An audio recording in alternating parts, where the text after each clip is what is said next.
Our first game type is going to be Combine Hardpoint for game number 1. This is set to be just a ridiculous matchup here. Now, Combine is set in the remote Egyptian Sahara. This vertical farming and sustainability research facility pays fast and frantic with tight interiors, an open middle, and a dangerous flank path. I think this is going to be an absolute battle. We've had some really back and forth games throughout the past couple days. Right, the middle of the map gets crazy, and you're able to win those gun engagements with assault rifles from base to base. It's got a wall you can actually wall run to the opposing team's base, and then that far side of the map has that wall running spot all the way on the opposing side. So that is a good flanking area to get to the opponent's base.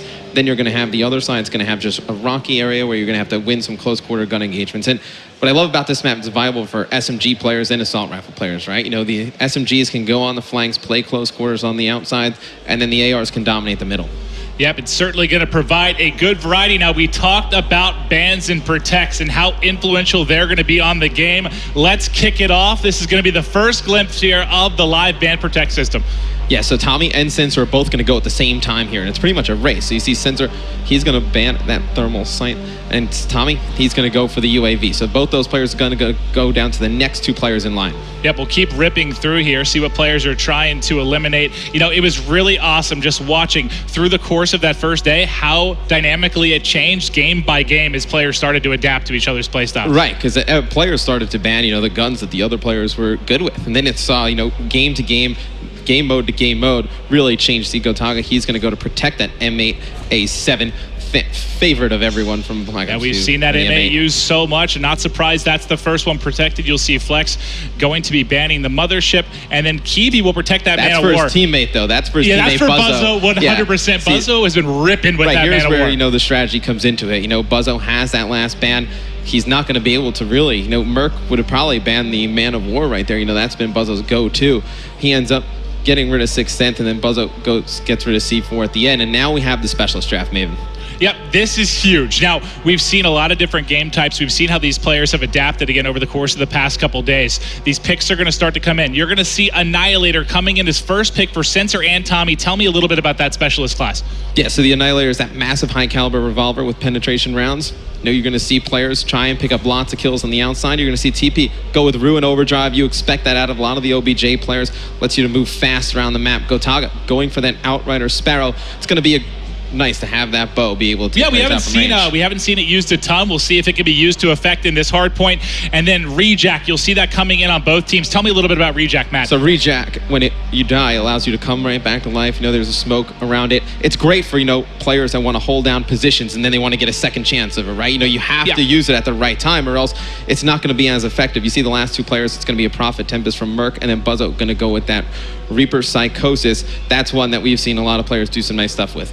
Oh, yeah, the Psychosis, you're going to have those holograms. We've seen them use the drones. Able to, defensively, we've seen it offensively and hardpoint specifically. You'll have people set up in the hardpoint. You're trying to bust in. You send out the holograms, provide a bit of a distraction, then you're able to fly in with the sub, fly in with the AR, make a big play on the hardpoint. It's been phenomenal for me to see just how quickly, I know it's too early to develop. Innovating how they've been using this stuff, right? Exactly. The first day we saw them just kind of basically using them, just randomly whenever they got them. Now you're seeing them time when they use these specialist abilities really coming up clutch. We've seen a few times where that Rejack has come in, saved a team from losing those spawns, and then we've seen something where the Prophet Tempest it's able to just jump into a hill, clear, weaken 2 or 3 opponents. So it's going to be interesting game to game how this is going to change. And you'll see here the one bit we didn't talk about. You get to edit your class and score streaks before we hop into the action. Obviously, with how much more diverse this game's going to be, how much more you have to be familiar with different weapons, different score streaks. Before each game, you're going to have a chance to edit your class, get everything set to go. As soon as players ready up, we'll be ready to hop in. Again, game 1 is going to be Hardpoint on Combine. I cannot wait to get the action, Matt. And as a team, you're really going to have to work together to pick, what are we going to ban? What are we going to protect? What order we're going to do it in? And then, as we said before, it's a race. So those first 2 players are trying to ban and protect the same thing. It's to whoever gets there first. All right, game 1, Team Kiwi going up against Team TP. All right, I know this isn't the finals of a tournament, but I still need a prediction out of Matt. Who you picking in this one? Team TP is pretty strong. I'm going to be looking to see how Buzzo, though, plays for Team Kiwi. He's got that Reaper Psychosis. With the assault rifle, you imagine they protected the man of war. He's going to have that in his hands. Going to be interesting to see how he's going to play. Well, speaking of what you talked about, Buzzo, I'm going to kick things off with him as we're getting ready to hop into the action. What's bound to be an amazing game 1. Yeah, and you're going to see them fight over this middle hard point. It's going to be right in the center of the map. Going to be teams fighting from all over the place. You're going to see teams going all the way up to that top side. You're going to see that green arrow try and get to the other side of the map for that flank. And then on the left-hand side, you're going to see players try and win those close quarter engagements and then just slide out and take that middle hard point. Yep, you can see via the X-ray. Obviously, that is just for you viewers at home, and us casters able to get vision on where the pushes are coming for. Buzzo is going to be taken out after he started out 2-0. Going to switch over to Team TP. Tommy also 2-0. He's set up in the hard point right now, trying to get as much time as he can for his team. Out to an early lead here. Now, one thing I want to touch on as we're early into the game, we have a little bit of time to talk here. This has been a great addition. You have the ability here now on the controller. Yeah.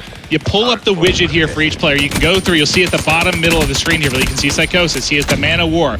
You can go through all the perks, see everything that they have on their class, able to pop it right back out. It's incredible here for us and for you at home to see what's going on in the action. It's such a great little graphic end feature in the Codcaster mode. I mean, makes it so easy for the broadcast. It just looks great and professional. And you see Buzzo on a 5 streak now, has that Psychosis ability. It'll be interesting to see when he decides to use that. He's getting close to his streaks as well, Maven, so he's going to try and set up for this next hill, regen some health, try and get those streaks. As we remember back to Black Ops 2 competitive play, how large were score streaks? Huge. It just completely changes the game. It's amazing to have them here in Black Ops 3, as we'll see Buzzo so close to streaks, and now he's going to have it set up. Going to have the Hellstorm missile, going to be set up for when he comes off a spawn. We're going to stay on with him, as he's got his specialist ability up. He's fully got loaded. streaks. I mean, he has his specialist ability. He has 2 score streaks. The Hellstorm and that Guardian will decide when he uses it, and that's what's going to be the whole metagame, right? You're going to have that pre-match metagame deciding, what we're going to protect, what we're going to ban, what specialists we're going to use, and then in-game, right? When to use score streaks is such a large part of Black Ops 2. Now it's when to use your score streaks and specialist abilities, because those special abilities can change around the game, right? This hardpoint's so close. Let's say there was a ruin with the gravity spikes. He was able to just jump in there, clear a hardpoint out like that. You wouldn't want to waste that. You see, that is going to be the Nomad using his rejack ability to come back to life right there. Yeah, I'm going to keep eyes on with Tommy real quick, just because he's 9-6. He has the Annihilator in his pocket when he's ready to use that. We've seen that be used very effectively in different game modes. There it is. There's the one-shot kill. Can he get a second? Able to pick it up as he's heating up with the Annihilator. You see he's got 5 shots left in that. They've got a 23-point advantage here, and Tommy's starting to roll. And we've seen some players do some great things with the Annihilator. Because he absolutely destroys Gotaga there. And they're just able to push out those spawns and really just lock it down for the team. I mean, how huge on a hardpoint, Maven, is when your team gets control, you're able to push out, take 2-3 players out from the next wave of the opponent. It's able to buy your team, 20-30 seconds on the hill.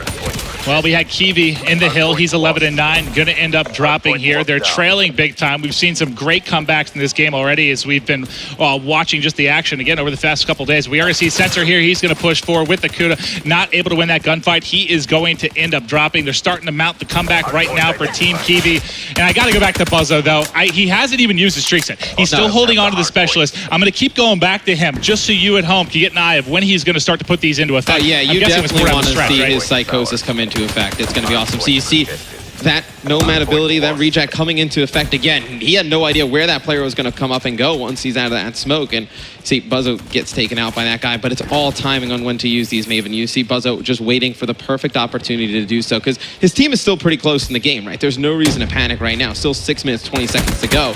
You're going to expect him to hold on to it when it's really, in a clutch situation. And TP right now, on the side of Team TP, starting to pull away a bit here. 40-point advantage. I'm going to stay with him through the respawn. He's 16-11. You can see he has his specialist ability locked and loaded as well. Beginning to heat up here.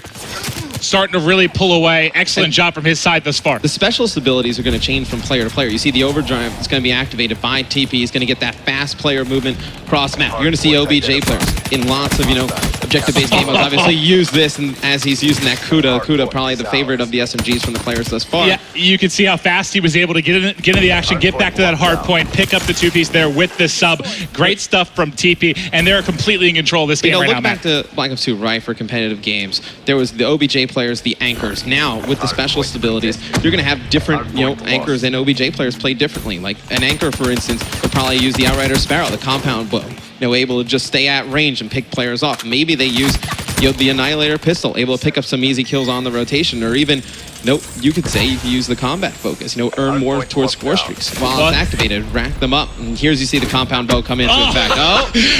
Sorry, Sensei, going to stick that one in your back. He's going to tag him up, just trying to pick one up. Gets hit markers, and in comes the Sparrow kill for Gotagas. He's able to take down Merc. It's such an awesome animation when he hits him with the bow. It's just awesome. Watch the players fly back. You see Tommy with that Annihilator pistol yet again, picking up another one. He has been so good on when to use that. Though he's done a great job knowing when the players are coming off spawn and from where, and then using that specialist ability, able to pick up 2-3 kills for his team. And Buzzo pushing in, still has the Hellstorm, still has his specialist to work with as well. He's got 3 players in front, getting pushed, not able to clean it up. You can see we've got like 5:45 on the clock right now, and this one just continues to pull away here. Yeah, and you see Flexi with the Kuda, going to be playing pretty OBJ-minded near the hill. He's going to have one player use that reflex ability outside. Now they're just going to watch this side door. Hardpoint is such a great game mode, Maven. You know, for the people new at home, why don't you explain what Hardpoint is? I mean, for Hardpoint, we're going to be playing to a max of 250. Obviously, this is going to be rotating basically on a 60-second timer as they're going to look to control, you know, you can call it the hill. Basically, you're trying to lock down this area, and so far, it's been Team TP just completely controlling, and that's really on the back of TP and Tommy. You can see Tommy doing it objectively. He's been doing it in the slaying department as well. Who's really been jumping out for you on both these sides, Matt? Oh, you know, Tommy, he's been so smart with the way he's used his abilities. You know, Merc, he's macking it, right? I mean, he's got that Tempest. He's going to be able to use that in case they get the hill, right? So it's going to be something that you can charge up, fires a little bit of electricity, shocking targets, chaining to nearby enemies. So let's say there's a hard point where the opposing team has 2-3 players in it. He can charge it up, hit one, jumps from player to player, gets them weak. Opportunity for his teammates with the SMGs to push in. Yeah, I want to get back to Merc in just a second because he has the Hellstorm to work with as well. We came on the tail end of his Lightning Strike. I know Tommy had the Annihilator, but let's see what he's able to do here. Merc trying to push forward. Here's his Tempest, so he's going to charge this up, try and hit one of these players, see if it jumps from player to player. He's going to shoot it, but not able to pick one up. I do like. Yeah, he got one. I think that transferred over. I didn't see if the second player was able to get cleaned up. I like when he elected to use it, though, right? Yeah. You know, the opposing team had the hill. You knew there was going to be 2 or 3 players in this short area, and you see Merc picking up a big 3-piece there with the M8 A7. It's a burst rifle, Maven, just like the M8, fan favorite from Black Ops 2. Merc looking so comfortable yet again. And there you go. You see the clone coming through. He's going to get shots in. But now it's time to call in the Hellstorm. Here it comes. Kenny lines some up. Boom. And there it is. Able to pick up one. Kiwi, unfortunately, taking it to the face there as he's going to drop it. It's going to be a 100-point advantage right now for Team TP. They've got this game locked down right now. Team TP needs to turn up now, Maven. They're going to be pushing that hill from the right side. You can see the spawns coming in. Go on with one of them, maybe Buzzo as he comes off the spawn, see if he's going to make anything happen. We'll check out Buzzo. He's going to start to push forward. His teammate cleans up one. He's getting shot from the right, able to come through. You can see via X-ray. He's got one on his left. Not going to be able to clean that up, but only 42 points away is Team TP. We'll stay with Buzzo here through the respawn. Actually, I see Kiwi's on the 3 streak. Let's hop over here, see if Kiwi can get going. Not that far off the streak span. Yeah, he has that reject ability. He can, you know, build that up, Maven. When he's playing in the hill, he's able to come back a second time. Gives himself a good opportunity to win. I think that's really where you're going to see, you know, the metagame develop. You know, in the pre-game lobby, are people going to, know TP's a great player with that reject ability? Do we have to ban that? Are we that worried about that? Or are you worried about, Buzzo using the Man of War? There's also stuff that you don't want in the game as well. So I love that the players are the ones that really decide all of these things. Well, we do see Tommy on the 3 streak. He's 38-26, leading all players. He's got the Annihilator in hand. Can he get forward? Sees one more, trying to line it up. The reload not in time, gonna miss that shot, and eventually he will fall. They only need 30 points to close out game number 1. Team Kiwi just cannot keep up right now, Matt. So here's where the meta really develops, Maven, right? Tommy absolutely crushing here in game number 1. We've seen him really dominate with that Annihilator pistol. Does the opposing team decide to ban that going into the next game? It's got to be on their mind. One of the first things that would need to go if they're going to make a comeback in this series. That's the crazy thing, too, is we're talking about different game types as well. I mean, what's going to work really well in Hardpoint may not work as well in S&D.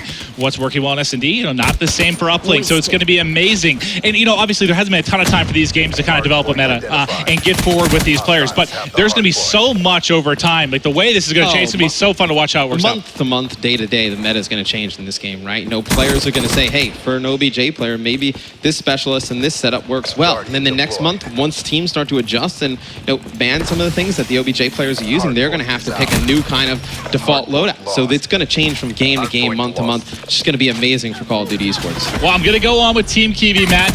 Only 10 points more needed for Team TP. They're They would trying need to a do the miracle improbable here, Maven. They've got enough time. Can they pull the improbable? You see the point sticking in. It should be, that should be it here with the final Hardpoint. They should be able to close it out as they're going to get set up inside. That's going to be 250 for Team TP as they're able to close it out. Let's give them a round of applause in game number 1.